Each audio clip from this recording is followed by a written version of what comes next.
gamble.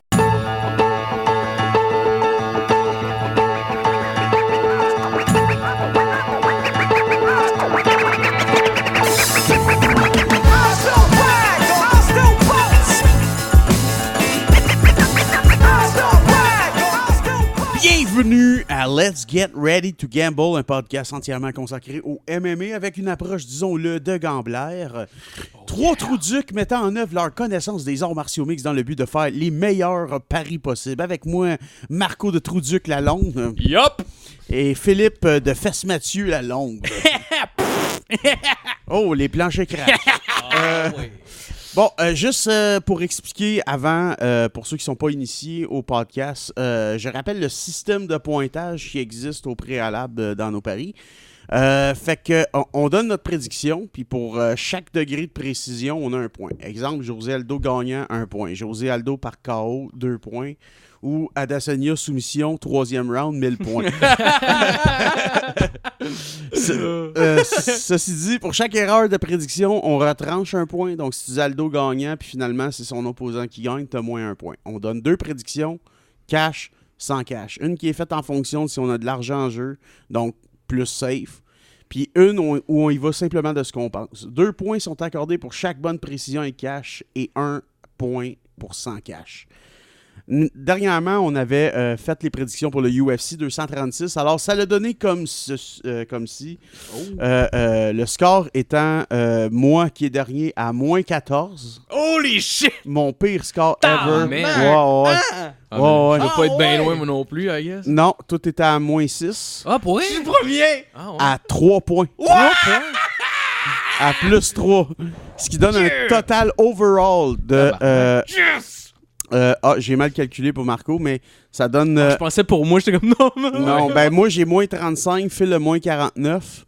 Puis Marco, je ne sais pas, mais je l'ai mal calculé, ce qui veut dire que probablement t'as moins, parce que j'ai marqué moins 35, mais je vais le recalculer, ça va être rectifié pour le prochain épisode. Mais fait que Phil est encore dernier. Phil est encore dernier. Il y a comme 14 points de différence entre lui et moi. Ok. Tabarnak, ça a remonté. Yes! Yeah! Ouais, mais man, ton Andrade, mon gars, t'as fait faire des points. Ben, c'est ça. C'est vraiment ça. Ouais, Andrade KO 2 fois. Fait que, puis t'as j'étais Volkanovski aussi qui était rentré. Ouais, c'est vrai, c'est vrai. Ouais, aussi. Fait que. T'as mis knockout, je pense. non. Tout court, hein? Ouais. Non, je pense que t'avais un Volkanovski décision puis un Volkanovski tout court, je pense, mais je suis pas sûr. Ok. Mais bref, justement, on va revenir sur cette carte-là. En gros, il y avait eu Andrade versus Rose. Moi, j'ai été complètement déçu. Là. Ouais, moi avec. Mais le knockout final était malade. Moi, Ben ça faisait oui. longtemps qu'on n'avait pas vu quelqu'un se faire slammer. Ça, c'est vrai. Mais c'est surtout se faire slammer face première, mais de face, là, je parle. Là, Mais surtout sur le plancher. C'est comme... Ben, tu sais, c'est sûr et certain que je suis biaisé à cause que j'avais Rose, mais Ouais. tu sais, en même temps, je suis comme, mais qu'est-ce que tu fais là, Rose, man? Genre, tu t'exposes totalement, là. Mais elle a failli la taper, par exemple, au début du round. Là. Il me semble qu'il a fait un armbar puis il est passé vraiment pas loin de la taper. Là. Peut-être, ça se peut, je m'en souviens plus, mais je te dirais que overall, elle avait tellement le contrôle. Ouais. Écoute, elle le démolissait, puis c'est juste c'est Rose qui s'est mis dans cette position-là. C'est Rose qui s'est battue elle-même, finalement. Ouais. Fait que moi, j'étais vraiment, vraiment déçu. Ben, là. pour nous rafraîchir en mémoire, ça fait un bout, c'est quoi? Dans le fond, c'est collé dessus puis l'autre, elle l'a slamé, genre? Ben, en fait, c'est que me semble qu'elle elle voulait faire un takedown, puis là, elle l'a levé, puis elle a tenu les 2 bras tout le long. Ah, ouais, Puis c'est là, vrai. elle l'a slamé, tu sais. C'est vrai. Fait que, non, c'est ça. Sinon, ben, qu'est-ce que Ben, vous belle conne, hein, comme on dit. Ah oui. J'espère que Pat Berry a dit sa façon de penser après le combat. Il y a un Canadien contre Silva aussi. Ouais, c'est fini c'est bizarre. exactement Ouais. là où je m'en allais. Ouais. Pour vrai, ben, man, c'était quoi ça? Ah ouais. Un leg kick de canonnier, puis l'autre, il peut plus suivre, puis... Ouais. Il a cassé la jambe encore. Ben non, c'était ça l'affaire. Il me semble qu'il l'a pogné juste dans la cuisse à l'intérieur, proche Mais du genou. Mais il s'est pas pété le genou de comme même, il me semble que ton batteur a crié fuck! Je pense que c'est son genou probablement qui a tweaké Ouais. ou quelque chose comme ça. Mais alors, je aussi, C'est ça. ça C'est peut sûr, arriver vite c'est en sûr. sacrament. Là, Ouais. fait que... Mais Ouais. j'ai pas suivi après qu'est-ce qui est arrivé avec Silva, mais visiblement, tu sais, Ah, c'est vrai, je pense qu'on le verra plus... Ben, j'espère, pour vrai, là, avant qu'il fasse un BJ Penn de lui-même, pour vrai, là, il est mieux de crisser son camp, là, parce qu'une année, le monde va juste se rappeler du vieux Silva de marde, puis... Ouais. C'est continue à donner des fights intéressants là. Moi, je trouve qu'il fait des beaux c'était... shows. Moi, il donne des beaux shows. Moi, c'est ce que j'aime. Même s'il perd, le pire, c'est... Ouais, mais c'est sûr, mais en même temps, c'est parce que j'avoue qu'il contrairement à BG Penn, il fait pas rien que se faire violer, là, mais une année, c'est parce que ça devient moins intéressant à regarder, puis aussi, t'es en train de péter ton legacy, genre un combat à fois. Sur ce combat-là, je veux dire, c'est une blessure, on s'entend, là, qui a fini le combat. Ouais. Je veux dire, c'est pas. Je pense pas que les gens s'en rappelleraient comme une défaite écrasante. Là. Je veux dire, il s'est tweaké le genou, il est tombé à terre, l'arbitre a arrêté le combat. Ouais, mais il a gagné quoi, genre un de ses 6 derniers combats? Genre? Je sais pas. Il en a pas gagné beaucoup en tout cas, là, mais ouais. Ouais, ça ressemble à ça. Finalement, t'as moins 25. Je l'ai recalculé. Là, donc, ça veut dire que moi, j'étais à moins 35, toi, t'es à moins 25 et moins 49. OK. Ah, cool. J'ai encore une bonne marge de manœuvre pour pas faire le strut. Moi, j'ai pas vu, par exemple, le combat de Dos Anjos contre... man, c'était pas pire. Mais je l'ai écouté, mon Taste It, avec des amis. Puis j'étais un petit peu sur le moche, fait que j'ai comme semi-écouté. Le pire, j'ai gossé pendant... Genre, j'essaie de le trouver sur Internet, parce que pour le monde qui écoute, j'ai plus le câble, parce qu'on est en 2019, là.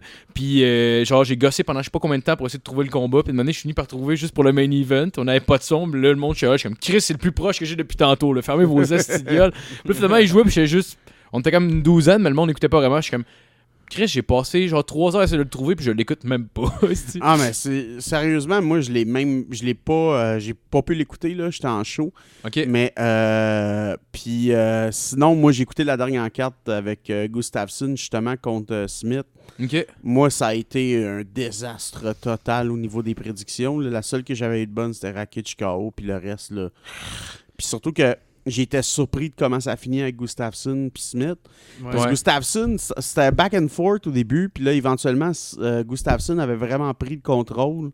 Puis il s'est fait avoir simplement dans genre, il me semble que c'était quoi? Il avait body lock, puis là, après ça, il l'a amené au sol, puis il a passé... C'est en début de... Attends, s'ils le disent... C'est 3-4e round, me semble. 4e round. En fait, ça a commencé... Gustafsson revient du 3e round, un peu dans le même style. Et striking, ça va bien ses affaires, là, plus ou moins. Ça va quand même bien ses affaires. Et comme une manière, il se ramasse contre la cage. Puis Smith fait juste le clincher dans la cage. Il va chercher son dos. Puis là...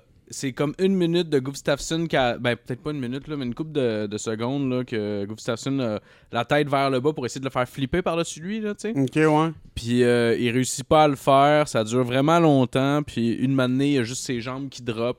Fait que là, c'est là que Smith a embarqué dessus puis l'a choqué. Ouais, c'est de même ça s'est passé. Fait qu'on... Avez-vous écouté le combat de Charles Jourdain? Non, contre Desmond Green? Non. Honnêtement, il a quand même bien paru. Il a perdu là, par décision. Là. Mais pour vrai, c'était quand même close, pas mal les 3 rounds. T'sais, il a perdu les 3 rounds, je pense. Là, mais tu voyais qu'au début, il était comme un peu mal à l'aise. Pas mal à l'aise, mais il était comme pas dans son élément vu que c'était l'UFC. Puis de m'amener, 3e round, il tombait en mode vraiment prédateur. Puis il chassait, puis tout. Puis c'est la fois, il a essayé il a tenté beaucoup trop de flying knee que l'autre, genre, il faisait comme garder son frame avec son jab, fait qu'il le gardait juste à distance, genre. Ouais. Fait qu'il a essayé beaucoup trop pour rien parce que Chris, il est plus anti-KO, là, ça va être plus difficile de rentrer ces coups-là, ouais. Là, mais... Ben ouais. C'était supposé être Olivier Aubin-Mercier qui a eu ce combat-là en plus. C'est ça qu'il disait sur le podcast. Ils ont offert. Mais Olivier était pas prêt. Là, il a accepté un combat. Là, il était à 185, il fallait qu'il soit à 155 dans un mois. Il fallait qu'il perde pas mal. Fait que, il a juste fait non, garde, sais-tu, je tiens à ma santé et mes organes vitaux. Fait que, je vais laisser faire celle-là. Là. Mais tu sais, compte tenu des circonstances, vu qu'en plus c'était son premier combat, c'était pas dans sa catégorie de poids, puis il a pogné un gars qui avait un bon grappling, qui lui est sa grosse lacune. Mais compte tenu des circonstances, il a vraiment bien fait. Là. Ouais. Malheureusement, il y a eu une défaite. Ouais, il a perdu. Ouais. Parce que, c'est ça, c'est exactement ce que je disais l'autre fois. Je dis, ça me fait chier que les gars, ils prennent l'opportunité quand ils passent. Mais en même temps, tu sais, je comprends. Je sais pas tout ce que ça implique. Sûrement, il y a un élément contractuel, mais tu sais, je me dis, ben, man, c'est pas ta catégorie de poids. Non, c'est Fait que c'est sûr et certain aussi, tu te pognes contre Desmond Green en partant. Tu te pognes pas contre un gars comme qui commence lui aussi, ce Non, qui te c'est donne ça. plus de chance le temps de te faire les dents. Fait que, C'est ça, exact. Ouais. Mais en même temps, je pense qu'il y avait un contrat de 3 ou 4 combats. Fait que, I guess, il a dû se dealer pour que les autres aient plus de sens. Probablement, là, c'est un combat pour mais il les a les sauvés- arranger. Puis, Il les a sauvés de la merde c'est ça, en ouais, Chris c'est ça. aussi, Jourdain, là, dire premier combat UFC ever. un Dans mois. une un catégorie mois, de poids 10 livres au-dessus. Puis il s'était battu un mois avant, man. Ouais, ben, Yeah. c'est ça, tu sais. Fait que- C'est non, il est sorti de la merde, puis je pense que c'est apprécié. En général, en tout cas, ce genre de move-là, c'est apprécié pour l'organisation. Ouais, mais tu sais, ah, je sais pas, Mais man. quand c'est ton premier combat, je sais pas à quel point il est au courant. Là. Tu sais, nous autres, Ouais. on peut avoir l'impression qu'il est au courant parce qu'on est au Québec, là, mais lui, il s'en calisse. Là. Je sais pas, man. Moi, mon expérience souvent avec des compagnies de même, c'est oui, ils vont être semi-reconnaissants, mais Mm. tu sais, si tu fais pas la job ou si t'as pas fait, Ah t'as ouais. pas donné le rendement qu'ils voulaient, même si à chaque fois ils te mettent dans des situations extrêmement difficiles. Ouais. Ouais. Puis après ça, ils vont dire ouais, mais c'est ça le UFC, qu'est-ce que tu veux, mon gars, C'est tant ça. pis, t'es pas Business capable. is business. Ouais. Là, tu vois ce qu'ils ont fait les derniers combats avec Donald Cerrone. Là. Tu sais, c'était pas trop le respect de t'as tout le temps pris les fights qu'on te donnait. C'est Non, comme, non, là, non, t'es non. rendu un gatekeeper, on va te donner des new blood pour qu'il se fasse un autre sur toi. Là. Ouais, Tu sais, exact. on s'entend, s'il y a quelqu'un qui a fait gros pour l'organisation, c'est bien lui. Là. Ouais. Ouais. Mais il était se faire justice en esti, par exemple. Et tabarnak. Ben surtout que tu sais, c'est la même histoire avec Georges. Hey. Avec. Georges puis ouais. Dana White, là, ça a été ça, mais à un moment donné, Dana White il trashait Georges ouais, sans arrêt jusqu'à temps que Georges y revienne, là, tu sais. Ouais. Fait que, Ouais. Mais il avait essayé de partir un syndicat puis des choses comme ça. Ouais, tu sais. ouais. Il y a ça aussi que. Bon.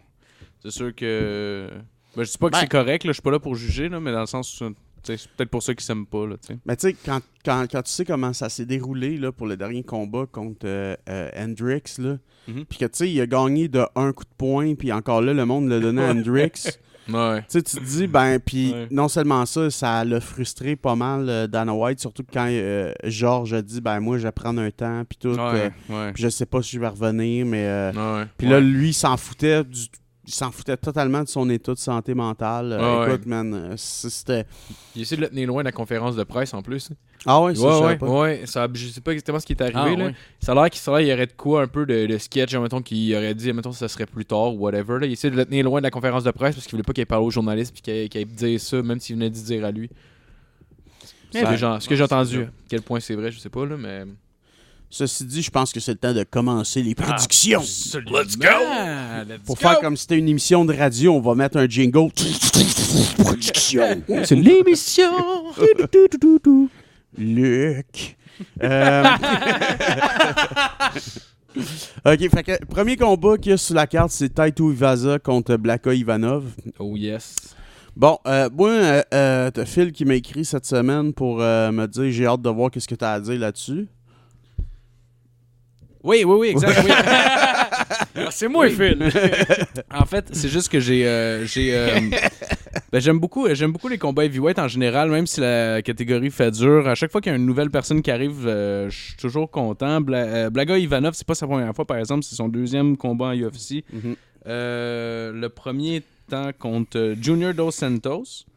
Mais il y a une couple d'affaires que j'ai checké. Taito Ivaza, on le connaît, c'est un gros cogneur, il va vers l'avant tout le Ouais. temps. Puis, Puis pas contre Rothwell ni contre Dos Santos, par exemple.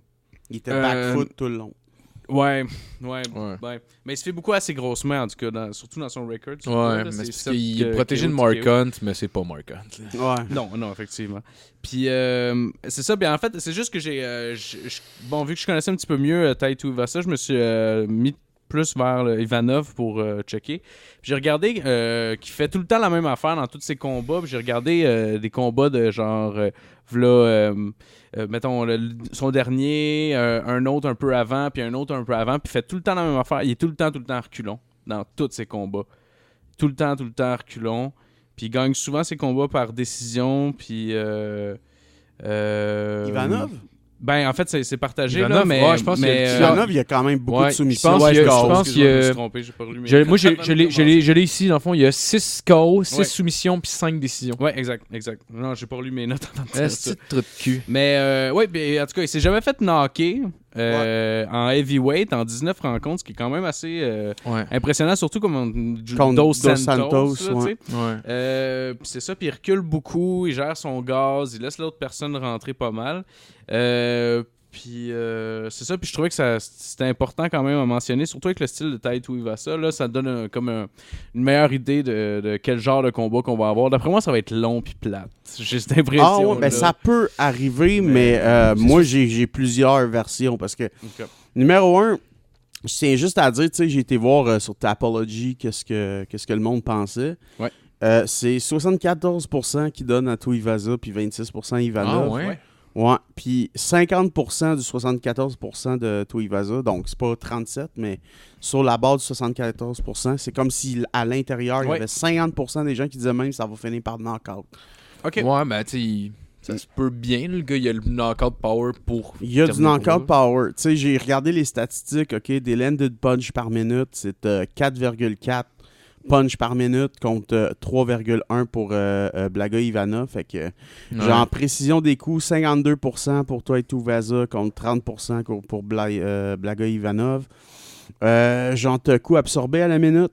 Fait qu'il reçoit plus de coups, Blaga Ivanov, c'est 4,5 coups contre 3,1. La défense est similaire, 59% contre 56%. Ouais. Mais c'est surtout, les deux ont 100% de takedown defense. Ouais. Puis, Ah ouais, il y a 100% de takedown defense, Tai Tuivasa. puis non seulement... Ouais. Y a-tu déjà pogné un grappler aussi fort? Non, j'ai regardé, puis il a pas vraiment pogné de grappler. C'est ça, parce que en ce que j'ai vu, là, ça a l'air que Ivanov a battu Fedor en semi-finale du World Sambo Championship en 2008. En finale. En finale, ouais? Ouais. En 2008. Ouais. Fait que tu sais, en ben, 2008, puis il est Fedor est ceinture noire. Puis il est ceinture noire en judo. Ouais, exact. Mais il s'en sert pas énormément de ce que j'ai vu. Le sambo?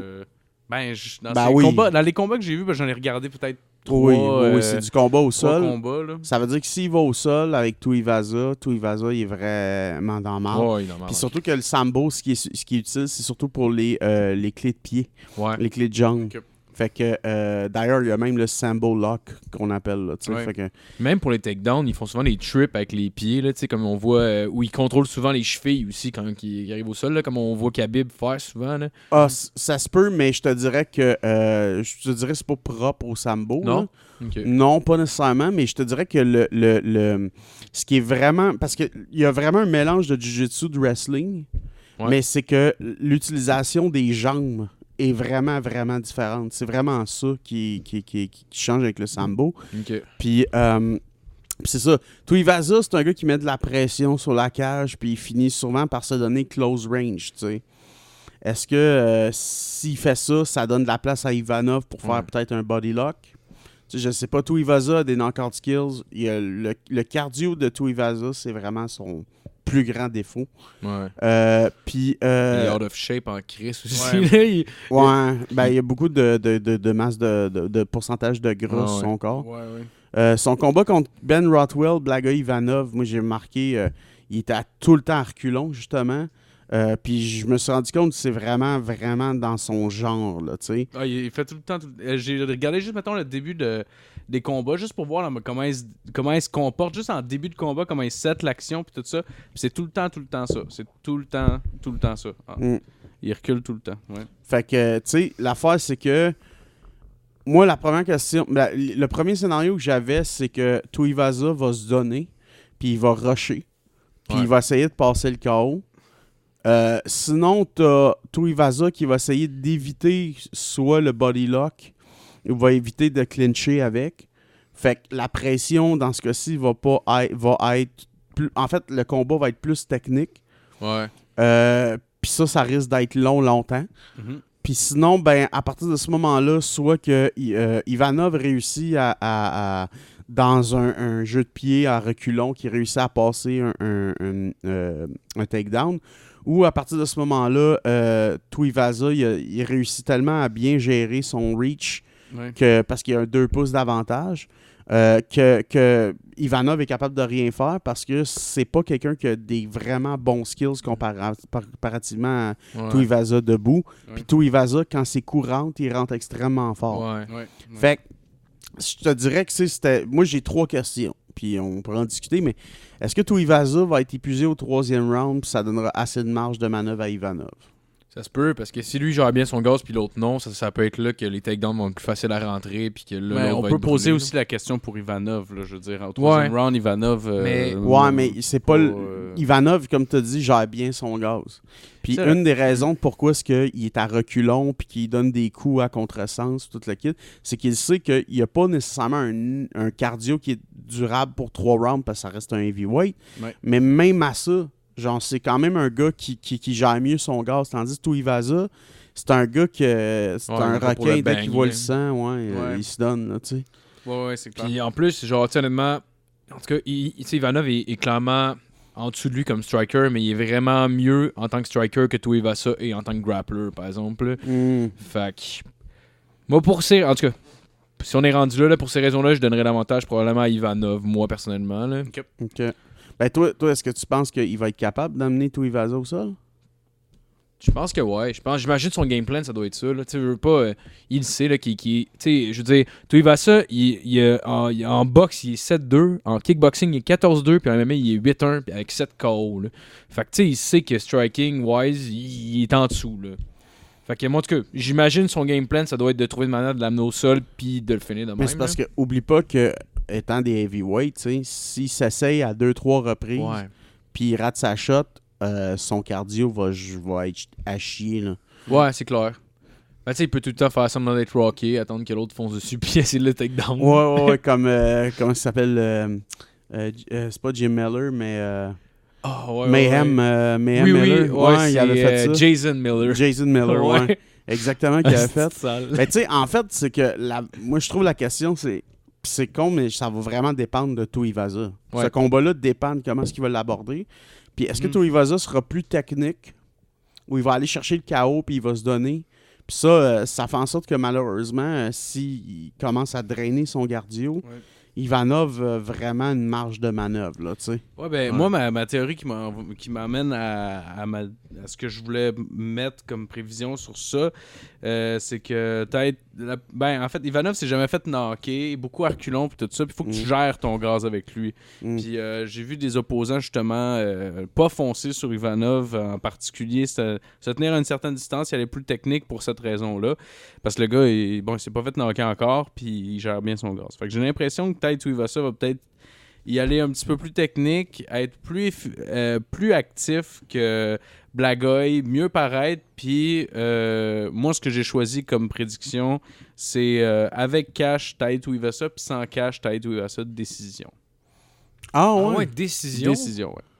Ah, t'as mis Ah, plus ouais. sur... Ah ouais, OK.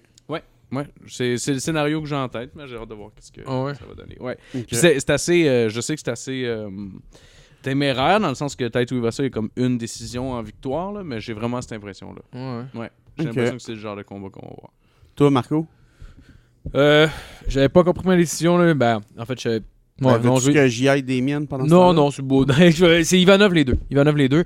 C'est assez splitté le genre de combat qu'il donne. Je sais pas s'il va vraiment être capable de le soumettre. Ouais. Ben, toi, tu crois vraiment que Ivanov va l'amener au sol? Ben, j'ai l'impression, ouais. J'ai l'impression. Puis que Tuivasa va avoir de la misère à se relever, puis que... Est-ce que tu vois une finition? Ouais, tant que ça. Je serais mieux de me mouiller au complet si je vais. Ok, je vais y aller avec cash, juste Ivanov, puis sans cash, soumission. Ah ouais? Ouais. OK. Moi j'étais tellement partagé. Parce que les scénarios sont tellement probables. D'un bord ou de l'autre. Puis comme je te dis, que soit Tuivasa, il se donne tout de suite en partant, soit que Tuivasa réussit à le knocker, soit que nécessairement ça risque d'être technique, fait qu'il va avoir du gros qui risque de niaisage, puis que Tuivasa peut gagner, mais à décision, puis Ouais. avec quelques coups de poing, quelques coups de pied. Overall, dans tout ça, je me suis dit, ben, Ivanov, là où il y a vraiment l'avantage, c'est que l'autre va redouter le takedown, puis il peut passer une coupe de shot, mais puis il peut y aller au sol, mais la plupart des scénarios, c'est-à-dire soit de rusher puis d'avoir le KO, soit de gagner au point puis à la distance, je le donne plus à Tuivasa, ce qui fait en sorte que j'ai donné un edge à Tuivasa, qui est, je l'ai mis cash Tuivasa, mais j'ai mis sans cash Ivanov. Ok. Ah, ok. Ouais, pas mal C'est. ça. Ouais. Et sinon, on passe tout de suite à Jimmy Rivera contre Petr Yan. Ouais, ça, honnêtement, je suis quand même hype pour ce combat-là. Ça va quand même être cool. Ah ouais? Ben, tu sais, c'est deux petits strikers qui mettent beaucoup de pression. J'ai hâte de voir first qui va avoir le centre de l'octogone. je pense que Rivera va plus être avantagé là-dessus, mais j'ai hâte de voir ça pareil, genre. Ben, moi, en partant, OK, moi, j'ai noté ça, OK? T'as une fiche de 22-3 pour Rivera, Ouais. 12-1 pour Yann. Les deux ont respectivement 100% Rivera et 83% de takedown defense. Ouais. 50% d'efficacité de mise au sol pour Yann contre 28% pour Rivera. Les deux ont 9% et 8% de finition par soumission, donc il y a un 1% d'avantage à Rivera. Ouais. Puis le takedown average, il est 0,81 fois par 15 minutes pour Rivera versus Yann, qui est 1,73 fois pour 15 minutes. Ouais. Fait que là, on s'entend que ce combat-là ne risque pas d'aller au sol. C'est possible. À ce moment-là, ça peut arriver, admettons, s'il y en a un qui se fait knockdown, puis l'autre embarque par-dessus. Oui, exactement. Mais encore une fois, comme je te dis, les probabilités sont fucking minces. Regarde là. Fait qu'on est obligé de regarder le debout, tu sais. Ouais, mais Yann a quand même un bon ground game, honnêtement, pour un gars qui est principalement un boxeur là, de son background, parce qu'il a fait beaucoup de combats de boxe. Moi, ça m'a surpris à quel point il était à l'aise dans son grappling. Contre qui tu l'as vu qui était à l'aise? Ah, je me rappelle pas. Je les ai fait hier, mais je me rappelle pas exactement qui. Là. Mais je Parce l'avais vu être quand même à l'aise, mais tu sais, contre... Comment je dirais? C'est sûr que c'est pas contre n'importe qui qu'il faut que tu regardes, là, je comprends ce principe-là, mais il avait l'air quand même à l'aise, là, donc il a l'air assez complet. Ouais. Mais il y a un super beau direct, honnêtement, son asti de transfert de poids, là, il met tout dedans, même qu'il se pitch tellement dedans que souvent il switch de stands en finissant son direct pour attaquer l'autre bord. Pour faire le follow-through. Ouais, exact. Pour vrai, en plus, il s'entraîne avec Tiger Muay Thai, mais il y a plus l'air quasiment d'un... Ben, il y a un Muay Thai, mais vraiment pas traditionnel. Puis en général, avec Tiger Muay Thai, ça donne plus, genre, vu que c'est en Thaïlande, genre, ça donne plus des trucs vraiment traditionnels Muay Thai. Lui, il est moins là-dedans un peu. J'ai regardé des vidéos d'entraînement au début. J'ai regardé faire du sac, puis tout. J'étais comme, pour vrai, sa technique est ordinaire. Là. Genre, je voyais pas ce qu'il y avait de cool à regarder ça. Puis après ça, je me suis mis à regarder les combats. Puis les combats, honnêtement, tu sais, il gère bien pendant les combats. On dirait que c'est vraiment différent. Là. Mais ouais. Ben, tu sais, moi, j'ai regardé encore une fois les statistiques. Il y a vraiment beaucoup d'avantages à Yann. OK? Ouais. Ouais. Il donne 6,46 coups par minute. 51% de ses frappes atteignent la cible. Puis sa défense couvre 68% des coups. Puis comparativement à Rivera, qui lui, il a une moyenne de 3,98 coups à la minute. 40% de ceux-ci touchent la cible. Puis une défense de 59% des coups. Fait que Yann reçoit moins de coups également. Ben, c'est ça que Rivera. Puis au volume, Yann a l'avantage. Puis le dernier combat de Rivera, il a perdu contre Aljamain Sterling à 101 coups significatifs contre 24. Ouais. C'est un esti de vrac là, qui a mangé par exemple contre Sterling. Ben, c'est ça l'affaire. Sterling avait l'air d'une bite à côté. Puis tu dirais pas ça quand il se pogne contre... Ben, c'est parce que je pense que j'ai l'impression que contre des combattants au volume, Rivera s'en sort difficilement. Ah. Ouais. Parce que tu sais, puis je me suis dit, regarde, les deux ont affronté Dodson. Les deux ont complètement neutralisé Dodson. Ceci dit, Rivera a affronté des meilleurs opposants que Yann. Mais c'est le seul point que j'y donne. Ouais. Ben, je sais pas, man. Honnêtement, il coupe super bien en distance. Il y a une boxe vraiment bien fermée. Puis ce que je trouve nice, c'est que souvent, maintenant, quand il se met à attaquer, genre, tu sais, il envoie des astis de gros blasts, plein de coups. Il fait pas rien que swinger comme un Vanderlei Silva ou un Brian Stan, tu sais, genre super ouvert, puis il s'en crée quand même. Tu penses? Ouais, Rivera. Ouais. J'ai remarqué qu'il y avait quand même une garde sécuritaire, même quand il tombait dans le close combat. Il recule pratiquement non, jamais. Il fait qu'avancer tout le temps. En tout cas, moi, j'aime beaucoup il garde son une style. distance, mais il recule pas. Là. Il est in and out, puis il bouge latéralement, mais il recule pas bien. Il a une super bonne boxe. Puis en tout cas, c'est ça. Pour quelqu'un qui aime swinger, je trouvais qu'il y avait quand même une garde sécuritaire quand il le faisait. Ça doit arriver qu'il se fait pincer aussi, là, mais en tout cas, moi, j'aime beaucoup son style de combat. Là. Ben, je te dirais que, tu sais, style pour style, moi, c'est pas vraiment un combat qui moi, va m'animer. Okay. Non, parce que Yann, il est vraiment, je te dirais, orthodoxe. Ouais. Puis, dans le cas de Rivera, ben, écoute, c'est sûr et certain que je trouve qu'il y a un plus grand arsenal, mais, je veux dire, contre un gars qui est extrêmement sur le volume, qui joue quand même safe, comme ça va, c'est rare que tu vas voir une ouverture dans le jeu. Puis ça va être un combat qui va être très serré, il va y avoir beaucoup d'évaluations. Puis je pense que personne va vouloir laisser laisser un point à l'autre. Mais je vois difficilement un knockout. Là, je vois difficilement un knockout. Là, fait que moi, je crois que ça va aller en décision. Puis ça va jouer au point. Puis ça m'étonnerait pas qu'au fond d'eux, les deux, ils le savent aussi. Là. Ouais, ça se peut. Je sais pas, moi, je voyais ça comme, mettons, vu que Rivera met souvent de la pression, puis tout, je le voyais plus, mettons, commencer à essayer de genre, couper à distance, puis commencer à slammer, puis l'autre au pied qui va le counter. Et genre, probablement qu'il va avoir le centre de l'octogone. Ouais, honnêtement, c'est dur à dire. Ben moi, c'est pour ça que dans mes prédictions, j'ai choisi Yann les deux. Puis même quand j'ai été sur Tapology, c'est 85% à Yann, 15% à Rivera. Ouais. Ouais, ça fait du sens. Ça fait du sens.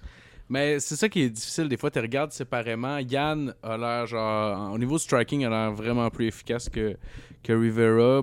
Mais quand ils se mixent ensemble, des fois, il peut y avoir des flamèches. Mais je suis quand même d'accord. Moi, personnellement, ma prédiction pour ce combat-là, j'ai mis Peter Yan par décision, les deux. Oh! Ouais, moi, j'ai mis Rivera avec puis sans cash. OK. Chris, je vais à l'inverse de vous, en esti, aujourd'hui. C'est bien correct. Ah ben, c'est parce que, sérieusement, moi, je me dis, avec ce que j'ai eu là, dernièrement là, comme décision, là, ou comme finalité dans mes paris, là, je fais comme, tu fais quasiment bien. Non, mais anyway, des fights, ça peut tout aller d'un bord ou de l'autre. Là, fait que non, c'est clair. C'est dur d'être bien... Ouais. C'est juste que toutes c'est les fois, je du perds MMA, confiance un peu quand je je vois sortir les statistiques. Mais déjà, de la boxe, ça peut être difficile par moment. Du MMA, je veux dire, tu rajoutes tellement de discipline. Non, c'est ça. Là. C'est le plus difficile des combats. Qui aurait cru à un arbitre stoppage à Silva contre Canonnier, tu sais? Moi, j'avais misé sur le genou, en tout cas. Sur mes au jeu. Ben, t'imagines, genre, t'as quelqu'un qui fait comme, moi, je pense que Canonnier va gagner knockout, mais c'est l'arbitre qui l'arrête parce qu'il va lui donner un esti de leg kick. Ah non, il a les jambes faibles à ça, Silva. Donnez-y 4 maisons à cet homme-là. Hey man, mais c'est parce que imagine comment ce gars-là a l'air d'un cave, man, puis après ça, le gars, il lui est vu comme un esti de visionnaire, là. Non, c'est clair. Ouais. Bon, sinon, on arrive... soumission. Je pense que moi, c'est le combat de la soirée. Ouais. À Tony Ferguson versus Donald Cerrone. J'ai tellement hâte, Ça, j'ai juste quelque chose à dire en partant, là. Ouais. Je trouve le match-up vraiment hot. Ouais. Mais vraiment poche pour les deux. Puis, dans le sens que Ferguson a juste été dérobé de son titre intérim. Il a failli affronter Habib 2 fois. Il est quand même censé d'avoir un combat pour le titre, ou du moins, c'est lui qui aurait dû affronter Poirier. Cowboy, dans son dernier combat, il voulait la ceinture ou Connor, puis ce qui était quand même assez legit. Ouais. Tout le monde accordait que c'était legit. Et là, les deux se pognent, même pas main event, pour peut-être affronter le gagnant de Khabib versus Poirier vraiment longtemps après septembre. Ouais. Je trouve ça poche pour les deux, tu sais. Ouais, crissement, là. Mais c'est parce que l'autre s'est blessé au genou entre-temps, là, Ferguson. Fait que c'est pour ça qu'il a perdu sa chance. Puis, tu sais, ils ont fait la même crise d'affaires aussi avec l'autre 170 livres, là, le gars qui avait envoyé chez Brésilien, là, comment il s'appelle? Covington. Covington, ouais, qui était champion intérim, puis que on s'en calisse. Ben, c'est ça, c'est ce que je trouve poche, parce que même si il s'est chié un peu le genou, tu sais, je veux dire, il était pas parti pour vraiment longtemps, puis ça y revenait pareil, puis il l'avait gagné, puis là, c'est juste, il fallait un combat là, parce qu'éventuellement, Habib va revenir, puis là, ben, on va vouloir, tu sais, c'est comme, tu suis l'agenda ou pas, puis à partir de ce moment-là, ben, je suis comme, t'es intérim en tabarnak, t'es intérim de l'agenda, là, tu sais, c'est ça, là. t'es pas intérim aspirant au titre éventuel, là, tu sais. La question, en fait, c'est est-ce que c'est le dernier stop du Cerrone Train? Ben écoute, Tapology, 68%, Ferguson, 32% Cowboy. Ok, assez partagé quand même. Assez partagé, ouais. Je pensais que Cowboy aurait été plus désavantagé que ça. Mais ce serait quoi, mettons, genre vos analyses, mettons, là? Moi, j'ai juste la chienne. Ben, je pense, moi, honnêtement, là, si les 3 derniers combats de Cerrone n'existent pas, je me pose même pas la question Ouais. là, en ce moment, OK? Sauf que les 3 derniers combats, c'est exactement ça que je me suis dit. Ouais. À chaque fois, il est arrivé quelque chose, fait que je suis partagé à cause de ça. Je sais que ça joue dans mon mental Ouais, en mais tabarnak. Je sais pas pour vous autres, là, si ça vous a Oui, affecté un ben peu, oui, ben oui, ben complètement. Puis ça joue clairement dans la tête de tout le monde. C'est pour ça que Cowboy est à 32% pareil. Ouais, puis Ben moi, Ferguson a tu une vois, belle cote d'ailleurs. Moi, j'ai Ça, mis sur aussi. papier les bases. OK? OK. J'ai fait comme Cowboy, ceinture noire BJJ. Il y a des bons sweeps, bonnes soumissions. Kickboxing, background, il est excellent. Ouais. Il y a un record pour le plus de victoires en UFC, de finition puis de bonus. OK? Ouais. Les 3 de l'histoire du UFC. Ouais. Ferguson, long range, ceinture noire BJJ, sous Eddie Bravo. 11 victoires en ligne, imprévisible debout, créatif, tricky au sol. Il y a un dark choke de fou. Il y a un cardio de fou. Il y a un style basé sur le pace qui est extrêmement agressif, mais énormément de pression. Ouais. C'est sûr que Ferguson, il était pas à 100%, mais dans son combat contre Pettis, il était très ouvert, puis il se faisait souvent prendre à son jeu. Contre Cerrone, les erreurs vont coûter plus cher. Ouais, je pense aussi. Ouais. Je pense aussi. Tu sais, fait que là, c'est sûr qu'on est devant un Christy de casse-tête, parce qu'on sait pas, de quel Ferguson va se présenter, parce que Ferguson, là, puis c'est tout à l'heure que j'ai su ça, mais toi, tu étais au courant, Marco. Ouais. Tu sais, je veux dire, là, ça a l'air qu'il souffre de problèmes de maladie mentale. Yeah! Il swing dans son sommeil! C'est un malade! Il a essayé de tuer sa femme!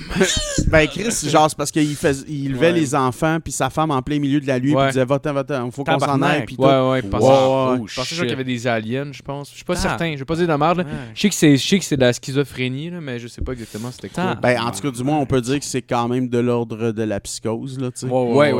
Puis, fait que là, tu sais, mais là, ça a l'air que la Aïe, aïe. commission puis l'UFC fait comme, ouais, il peut se battre, c'est correct. On va, j'y crois difficilement, là, pour être honnête, là. Classique commotion cérébrale. Fait que Coup là- à la tête quand tu nous tiens. Fait que là, l'affaire, c'est que je suis comme, honnêtement, j'ai aucune idée quoi penser. Et la seule conclusion, puis c'est un gros si, bon, je crois que le combat va rester debout. Ouais. Ouais. Ouais. Tu donnerais je pense que oui. l'avantage à qui, mettons, debout?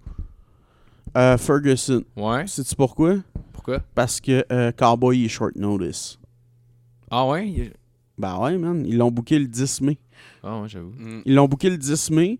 Puis là, on est en début juin. Puis Cowboy vient de se battre il y a pas longtemps. Ouais. Ferguson, ça fait un bout qu'il est revenu. Il a eu le temps de se remettre de son combat contre Pettis. Il y a eu des camps d'entraînement. Là, écoute, là, je pense que le gars, il est vraiment top shape. Un peu T'sais- rendu à mi-trentaine, ça prend plus de temps à se remettre des combats à cette heure. là. Mais Cowboy Mm. nous a prouvé qu'il s'en colissait. Ben, en fait, ça a été son erreur souvent dans sa carrière. Ouais. Tu sais, je veux dire, le fait que Cowboy prenait tellement de combats, ben, ça faisait en sorte que des fois, ben, il montait, puis là, il pognait un combat qui était vraiment bon pour lui, mais des fois, il pognait short notice où il venait de se battre il y a genre 2 mois. Fait que Ouais. là, il arrivait devant le combat, puis tu sais, c'est comme c'était pas. Cowboy n'a pas été aussi bon qu'on l'a vu avant, puis tu sais, tu fais Ouais. comme, mais tu peux pas continuer à avoir des 5-6 combats par année, là. Non, c'est clair. Tu sais. En plus, il est rendu mi-trentaine, là, vieilli. Là. Ben oui. Mm. Fait que là, genre, moi, je donne l'avant. Fait que c'est contre un Cerrone qui vient de se battre contre Iaquinta, qui est short notice. Il vient de faire un 5 rounds en plus. Là, c'était Ouais, pas. Mhm. Ouais. Puis non seulement ça, mais en plus, tu rajoutes... si Ferguson y arrive à 100%, moi, je pense qu'il peut l'emporter au volume. L'affaire, c'est qu'on sait pas pantoute. Moi, genre, je suis arrivé devant ça et j'ai fait... J'ai analysé, j'ai regardé, j'ai fait « OK, j'en ai aucune idée. » Et Ouais. je crois que les 2 seules notions, comme je viens de le mentionner, c'est vraiment short notice. Je pense que, Parce que- Cerrone Puis fait 100%. juste highlighter le fait que c'est un combat MMA puis que tout peut arriver de par ses derniers combats où est-ce que tout le Ouais. monde a dit il est impossible Cerrone contre Iaquinta, fuck that. Tu sais, tout le monde a dit ça, mais Je sais pas à quel point il mais va- c'est un wild card pareil. Je veux dire, il peut arriver n'importe quoi. Mais moi, la question que je me pose en ce moment, c'est est-ce que Cerrone est capable de tenir la pression qu'un Ferguson va y mettre dessus? Parce qu'on l'a vu en 170 livres, il a de la misère avec la pression quand c'était contre des Ouais. gros bonhommes. Mais Ferguson représente une pression assez particulière là, qu'il met sur un autre fighter en striking. Fait que la question, c'est de voir est-ce que Cerrone est capable de prendre cette pression-là? Surtout qu'il risque d'être plus nerveux. On va-tu revoir le Cerrone qui avait de la misère à déclencher en début de combat comme avant? Ou parce que tu sais, dans le même, pogné les New Blood. Là, il commençait tout de suite avec le feu au cul, puis il rentrait dans le monde. Il performait vraiment bien. Mais là, vu que c'est un Tony Ferguson, là, on s'entend quelqu'un qui ça fait un bout qui se bat, quelqu'un qui. 28 combats overall. Le gars, il vient pas juste d'arriver. C'est ça. Puis en plus, je pensais qu'il allait avoir l'avantage de Reach qui est plus grand, mais Tony Ferguson a 3,5 pouces de Reach d'avantage. Ouais. Sur. Mais Ferguson a une crise de reach pour sa catégorie. Un gars de lightweight. Pour une crise de reach. Puis honnêtement, suivant en clinch, moi je donne l'avantage à Ferguson. Au sol, je donne l'avantage à Ferguson. Ouais. Puis debout, je sais pas. À distance, je sais pas, j'aurais tendance à donner l'avantage à Cerrone, mais en même temps, si tu à cause que je pensais qu'il y avait un meilleur reach. C'est à quel point Cerrone est capable de le faire payer en counter. Exact, ouais, c'est ça, pour moi, c'est ça. Puis l'affaire, c'est que aussi en même temps, j'ai pas vu Cerrone à date affronter un gars aussi créatif en striking. Non. Puis c'est parce que. Cerrone, non, c'est vrai. Je pensais que puis surtout que, tu sais, t'as un gars qui peut te frapper de tous les angles possibles, autant ses coudes, ses genoux, ses avant-bras, ses poings. Tu sais, puis il a un plus gros arsenal, il est plus développé. Fait que Cerrone, il n'y a pas de problème contre des gars qui ont une base qui se fie, puis que vu qu'en combat, ils veulent pas prendre des risques. Ferguson, il encaisse en esti. Ouais. Même blessé, il se snap back vraiment rapidement. Puis non, c'est... puis en plus, il a pété des strikers de feu comme Rafael Dos Anjos et Edson Barbosa. Là. Je pense qu'ils peuvent offrir plus que Donald Cerrone. Là. Oui, clairement. Là. J'adore Ferguson, mais... je sais pas. Là, faudrait voir, mettons, un contre l'autre. C'est pas... Non, c'est jamais arrivé. Hein. Ferguson contre qui? Contre Dos Anjos? Ben oui, c'est ça, je te dis. C'est lui qui a battu Dos Anjos puis Barbosa. Cerrone? Non, c'est Ferguson. Ok, c'est ça. Moi, je parlais de Cerrone. En tout cas, bref, je me suis perdu. mais tu vois, comme Barbosa, ça aurait été un bon exemple de qu'est-ce qu'il pourrait faire, mais encore une fois, c'est du Muay Thai traditionnel, mais vraiment bien appliqué, avec il y a un plus grand éventail de base. Puis il y a des kicks, la muerte, mon gars.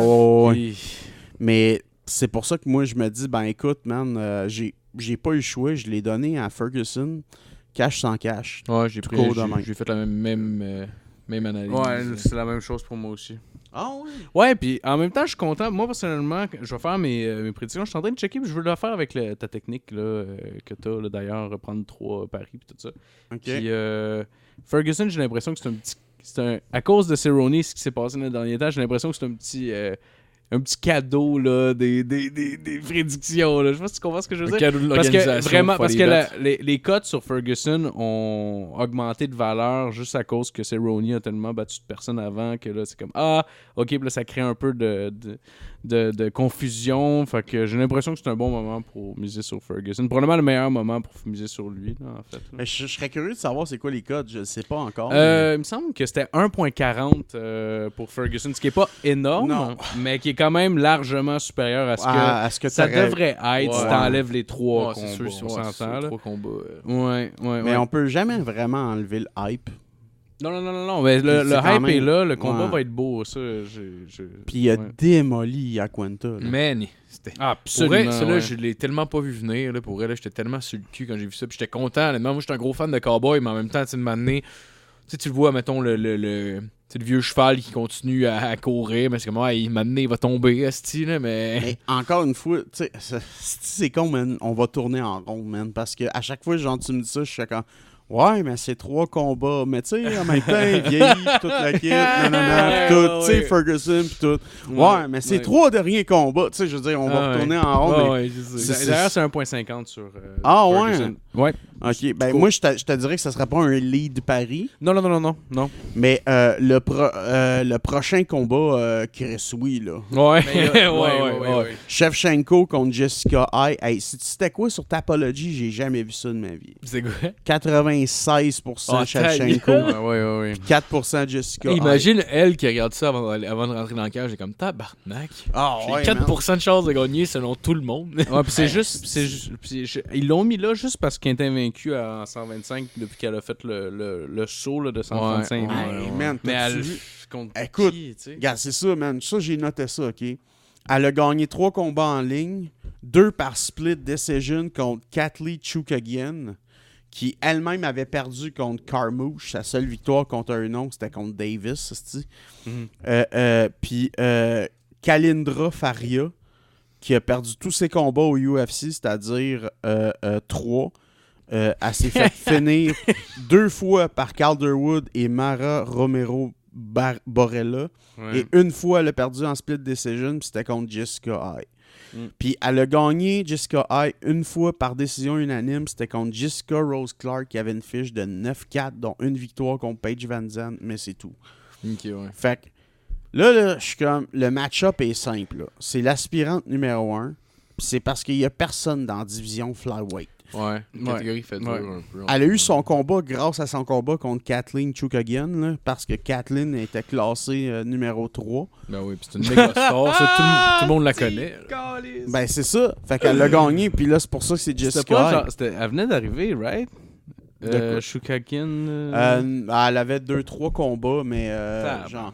C'est ça, tu as 3 combats, t'es classé numéro 3. Elle avait quand même pas pire fiche. Mais tu sais, c'était comme, je regardais ça, c'était comme décision. Tu sais, c'était vraiment à jouer le sport, là, tu sais. Ouais. Puis c'est parce que, écoute, il fallait juste donner un combat à Shevchenko. Puis il y a personne dans cette division-là. Puis genre, honnêtement, j'étais comme rendu là. Ce qui est vraiment intéressant, c'est de noter les prospects. Qui peut s'en venir, t'sais. Ouais, mais j'ai pas j'ai déjà vu que Shevchenko s'était battu avec Holly Holmes, elle s'est battue à 135 avant. Avant, oui. Ouais.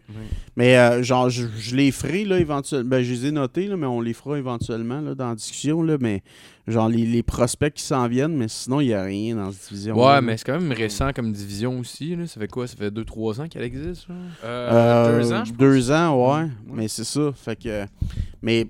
Tu sais, encore une fois, dès que la division, mettons, je sais pas, moi, Flyweight avait ouverte, je suis désolé, mais elle était quand même stackée, là, tu sais, je veux dire. Ouais, mais en même temps, si elle aurait été ultra stack, je pense pas que Demetrius aurait pu tenir le titre autant longtemps. C'est vraiment un bon fighter. Demetrius était vraiment solide, ouais, aussi. Non, c'est vrai. Mais, tu sais, l'affaire, c'est que il y avait quand même beaucoup de monde, là, tu sais. Puis, tu sais, c'est con, mais juste Dodson en flyweight, c'est déjà énorme. Ouais. Je l'adore. Puis en plus, il a tellement une belle attitude quand il rentre. Il a l'air content d'aller se battre. C'est qui a hot, regardez. Il a l'air, honnêtement, il a juste l'air d'un Christ de bon Jack. Oui, c'est vraiment ça, man. Il a l'air du gars cool dans le party qui parle à tout le monde puis qui connaît tout le monde. C'est le gars qui pointe tout le monde puis qui fait genre « Hey, belle coupe de cheveux, Monique! » tu sais. Monique! Oh là, je vois que t'as changé tes cheveux, toi aussi! Tu sais, c'est genre « Oh, et quelle blouse, Denis! » C'est clairement un party de 40 ans et plus, là. Mais... Ouais, j'ai vraiment essayé de m'entertain excuse-moi, je coupe je reviens à ce que... J'ai vraiment essayé de... Tu vas revenir sur Tuivasa, là, c'est ça? Ouais, c'est ça, ouais. Tuivasa, d'après... Non. Shevchenko, j'ai essayé de trouver des manières d'analyser ça puis de rendre ça le fun pour moi en tant que... pendant l'analyse. Puis, asti, j'ai rien trouvé. Je veux dire, c'est quand même... Pour vrai, il n'y a rien. Asti, c'est flat en tabarnak. Là. C'est genre une très bonne contre une moins bonne. Ouais, c'est juste ça que j'ai trouvé de tout ce que j'ai... C'est juste ça que c'est. C'est une très bonne contre une moins bonne. Ben, ça reste un combat, là, mais tabarnak de Chris, là. J'ai noté qu'elle a un beau mouvement de tête. Puis qu'une manée, elle s'est fait crisser un gros head kick puis elle n'est pas tombée. Fait qu'elle a une bonne mâchoire. Moi, j'aime bien son walk-in song. Je l'aime bien. Il me semble que c'était... And I won't... Back down. Ta gueule. C'est pour vrai? Non. Ok. Oh, wow. Ça serait la pire. Mais je serais comme la meilleure chose que t'as, c'est une tune de Chris Weidman. Oui, c'est vrai, il rentrait avec ça. Ouais. Asti. C'est qui? C'est Jim Miller qui rentrait sur Ring of Fire? Ça se peut, ouais. Ouais. Asti. Ouais, je pense que c'est ça. En tout cas, peu importe. Moi, ça me faisait rire qu'il... voyons, comment est-ce qu'il s'appelle? Voyons, Brock Lesnar, il rentrait sur Enter Sandman, là. Ah, pour vrai? Ouais, tout le temps. Dans le fond, ça devait pas être lui, ça devait être Ring of Fire, ça devait être l'autre Alan Belcher là, avec son petit tatou de Johnny Cash, ça devait être lui qui rentrait là-dessus. J'ai vu son tatou à Alan Belcher. Ben oui, c'est dégueulasse. Ben là, c'est ça. C'est une. En fait, c'est à partager sur Facebook dans la division Fair. Là. Ah ouais. Mais. T'avais-tu entendu une année, Michael Bisping s'est battu avec, genre, puis en conférence de presse, c'est pas que moi qui devrait se battre, c'est avec son tatoueur. Oh, wow! C'était drôle. Oh, wow! C'est drôle, ça. Mais sinon, regarde, juste pour les gens, là, pour donner de l'espoir, éventuellement de l'intérêt à cette division-là, parce que je suis désolé, man, mais moi, j'en avais rien à calisser. Ouais, non, je sais pas. Ouais, non. T'as Macy Barber qui va être là, qui elle est 7-0, elle a gagné 6 de ses combats par finition. Macy Barber, elle sort pas du dernier Ultimate Fight. Non, je me trompe peut-être. Non. Mera Bueno Silva qui est 5-0, dangereuse au sol. Par exemple, les deux plus grosses aspirantes après Macy Barber, c'était genre Juliana Vasquez qui est 8-0, puis l'autre c'est Yima Leigh McFarlane qui est 10-0. Mais les deux sont dans Bellator. Puis il y a des gars 125 livres à Bellator? Ouais. Oui. Okay.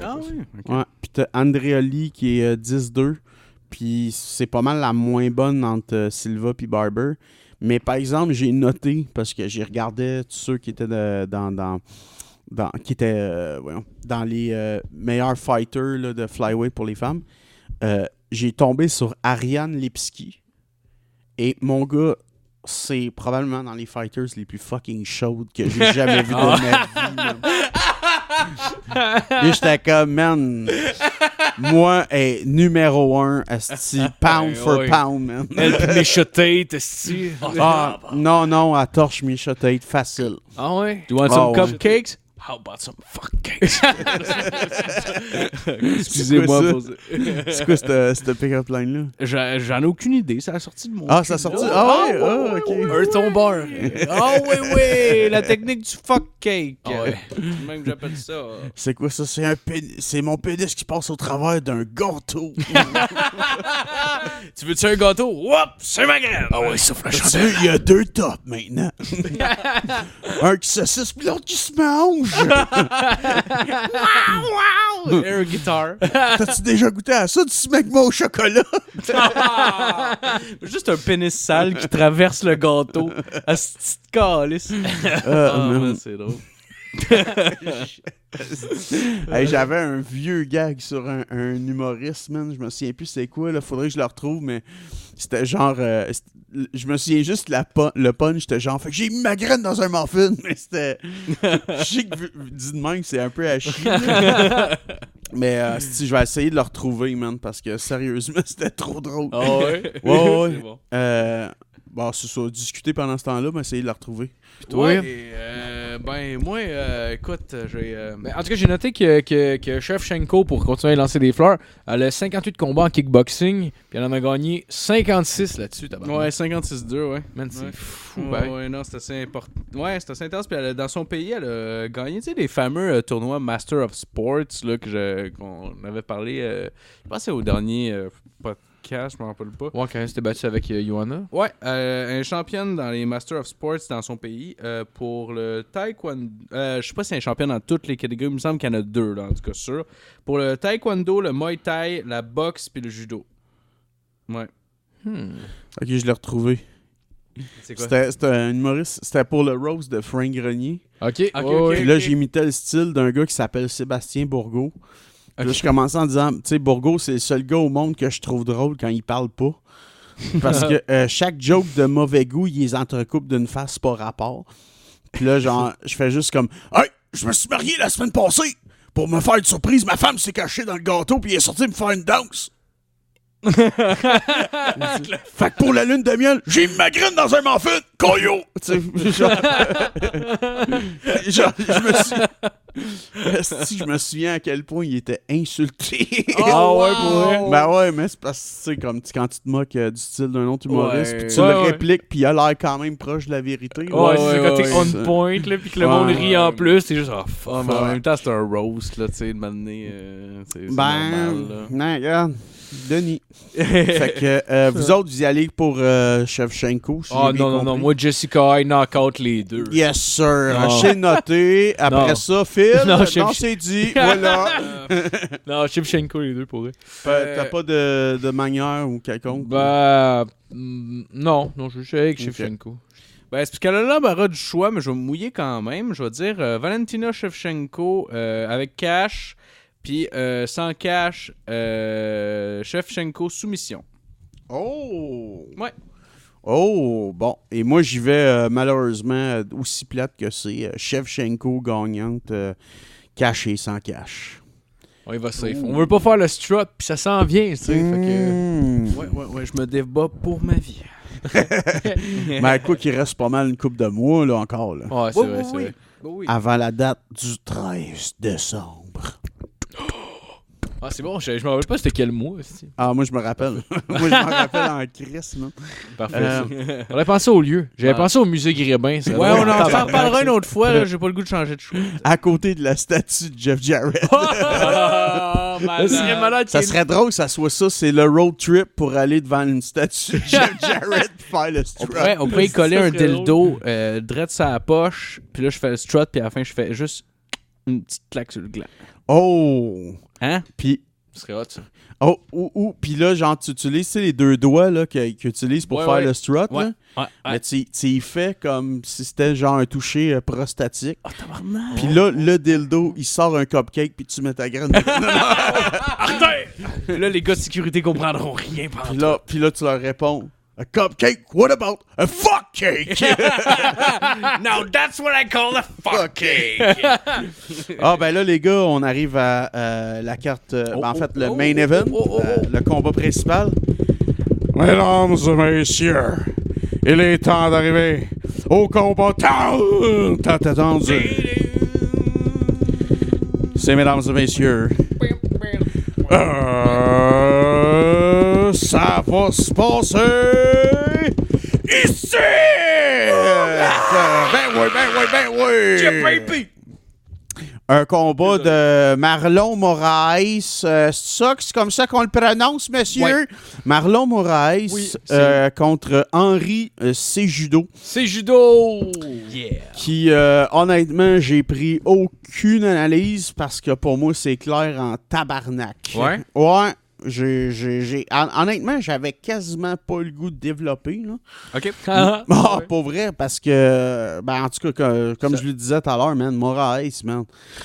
Le gars, c'est un ancien featherweight. Le gars, il a du knockout power, man, ce qui est rare dans les bantamweight, mais il y en a énormément, là, tu sais. Puis là, il se bat contre un gars qui va monter de poids, qui est un ancien bantamweight, mais tu sais, c'est l'équivalent là, d'un John Dodson, là, tu sais. Oui, il y a une très bonne lutte. Est-ce qu'il va être capable de l'utiliser contre ce gars-là? Puis s'il se rapproche, il va payer cher. Pour moi, c'est comme regarder Ngannou, mais bantamweight. Ngannou contre genre Chris Weidman. Ouais. Ben, c'est presque ça, là, tu sais. Fait que moi, pour vrai, j'ai fait comme genre, Cejudo, le seul avantage qu'il y a, c'est de la vitesse. Faut qu'il fasse du in and out. Faut qu'il réussisse à genre drainer le cardio de Moraes. Puis ça va pas être possible pour un gars de bantamweight.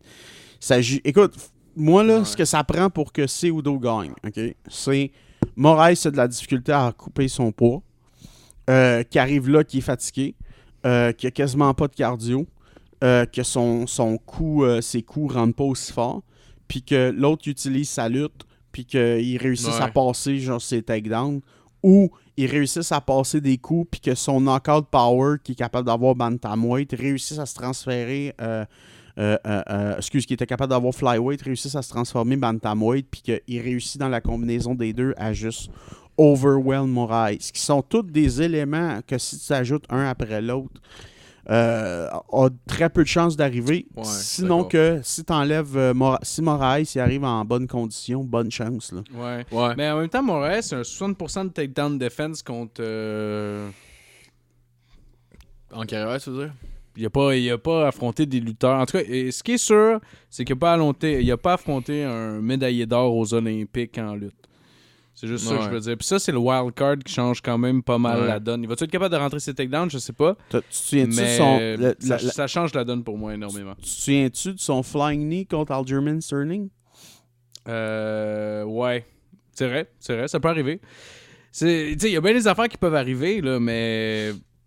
C'est un combat qui est quand même difficile pour moi à juger à cause de ça. C'est juste à cause de la lutte. Parce que s'il arrive à l'amener au sol, puis qui en fait sa bitch pendant comme 5 rounds, là, c'est plus le même combat pendant tout qu'on le regarde, là. Ah non, effectivement. Parce que Moraes, sur le cul, il y aura pas beaucoup de knockout power non plus, tu sais. Fait que écoute, moi, c'est juste ça que le petit point que je veux amener, là, mettons, pour faire la différence. Il a prouvé qu'il y avait un bon jiu, Moraes, mais clairement, si ça va au sol, pourrait. Il y a un bon jiu, ça, il c'est sera clair. pas capable. Il est ceinture noire en Brazilian Jiu-Jitsu, puis c'est sous Ricardo Almeida qui l'a eu. Ouais, j'avoue que la différence de shape peut jouer avec la force physique, par exemple, rendu là, mais en même temps, je veux dire, si l'autre s'est rendu aux Olympiques en lutte, là, je pense qu'il est rendu là, au-delà de la force, c'est juste la technique va être on point en tabac. Ricardo Almeida, je fais juste dire, OK, c'est un champion du monde en no-gi puis en gi de Jiu-Jitsu. Puis son black belt, il a eu de Renzo Gracie aussi, que j'ai vu. Ouais, exactement. Ouais. Fait que, tu sais, c'est un gars que à Abu Dhabi, il a été médaillé à la fois de bronze et d'argent à 4 reprises. Fait que... Le pire, c'est que j'adore Moraes, cela dit.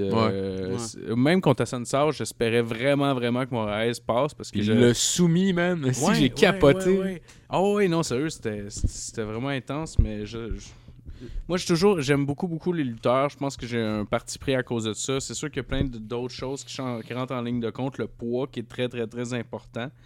J'ai hâte. Je pense que si je mise sur Cejudo, c'est rendu dans l'octogone que je risque de le regretter quand je vais les voir un à côté de l'autre, leur gabarit. Je pense que c'est ça qui risque d'arriver, par exemple. Mais moi, c'est un cas que j'ai pas le goût de bêter sur personne. c'est quand même c'est clair. C'est clair. Surtout que, écoute, juste pour revenir, là, moi, j'ai même pas peur au sol. Pour Moraes. Pour la seule et bonne raison que son jiu-jitsu est vraiment très, très solide. Puis son takedown defense, oui, effectivement, qui est pas très extraordinaire, mais l'affaire, c'est que pour que tu réussisses à te rendre à lui, là, bonne chance. Là. Surtout, moi, ce que j'ai vu contre Aljamain Sterling, c'est probablement dans les meilleurs lutteurs qu'il n'y a pas en ce moment dans la catégorie bantamweight. Il l'a pogné pendant que l'autre il faisait un takedown. Puis je me souviens, j'avais vu l'analyse de Joe Rogan qui décrivait exactement qu'est-ce qu'il a vu dans le jeu de Aljamain Sterling, puis comment est-ce qu'il a réussi à le placer, puis comment est-ce qu'il a vu que le takedown arrivait. Puis c'était tellement de petits signes que, bon, c'est sûr et certain que j'ai pas la technique pour le voir, mais que lui a vu, écoute, il a réussi exactement ce que tu veux toi-même dans les jeux vidéo. C'est-à-dire de passer un flying knee pendant que l'autre fait un takedown. C'est tough ça. Puis moi, à partir de ce moment-là, je me dis, écoute, Cejudo, oui, mais il faut qu'il réussisse à réduire la distance parce qu'il y a un petit gabarit. Sinon, je le vois difficilement clincher ça. Là. Non. Fait que écoute, la seule chose que je me dis, c'est encore une fois, est-ce que le cardio va tenir de Moraes? Parce que Moraes, si Cejudo puis Moraes passe le 3e round, là, ce qui m'étonnerait, là, à partir de ce moment-là, vu que c'est un gars qui a vraiment beaucoup de muscles, ça crée beaucoup d'acide lactique, beaucoup de difficultés après ça dans la mobilité. Fait que Cejudo, lui, va être à 100%. Il va être genre à 80% encore. Fait que là, il peut avoir une différence, puis il suffit juste que Moraes soit pas un esti de cave qui se donne tout de suite en partant. Puis côté reach, puis côté grandeur, il n'y a pas une grosse différence. Par exemple, là, Cejudo qui est 5 pieds 4. Le reach est quand même il y a 3 pouces de différence quand même. 3 pouces, puis la grandeur était comme 2 pouces. C'est pas un gabarit que j'ai jamais rencontré, by the way, Cejudo. Je sais pas les noms, là, je les avais pris j'avais pris ça en note, mais c'est pas la première fois qu'il pogne un gabarit parce qu'en termes de grandeur, il est assez petit, là, même pour sa catégorie aussi. C'est plus sa force de frappe et sa musculature, tu sais. Mais écoute, un gars comme Cejudo, moi j'ai hâte de le voir parce que depuis Demetrius Johnson, quand il a battu Demetrius Johnson, j'ai hâte de voir genre dans différentes situations comme ça quel genre de combattant est ressorti de ça. Parce que pour un gars de se faire battre par Demetrius Johnson puis de revenir puis d'arriver à le battre par décision, là, j'étais comme wow, ok, non, c'est assez intense. Puis moi personnellement, en tout cas, je sais pas si on était rendu là, mais moi personnellement, je mettrais mes prédictions sur Cejudo les deux. Oh shit. Okay. Ouais. C'est ça, j'avais marqué au début. Là, honnêtement, je commence à être moins sûr un peu. Je pense que je vais être plate, là. Je veux dire, avec cash chez Udo, sans cash, Moraes. Ah, ouais. Honnêtement, je le sais vraiment pas, puis ça me fait chier bêter ce combat-là. là. Tu donnes vraiment un edge à Cejudo? Je pense que oui. Ok. Je pense que oui, honnêtement, moi, c'est l'analyse que j'en avais faite. Honnêtement, avec tes convictions, t'étais quand même assez convaincant. Honnêtement, tu m'as remis en considération un peu, mais je vais quand même donner le edge à Cejudo, mais je vais y aller quand même safe. Fait que je vais dire Moraes sans cash. Ok. Parce que j'ai hâte de voir ce petit combat-là. Pour vrai, là, j'ai vraiment hâte de voir ce qui va se passer. Je pense que ça va être un bon show, peu importe ce qui se passe. Ouais. Je pense aussi. Moi, j'ai mis Moraes KO sans cash, puis Moraes tout court avec cash.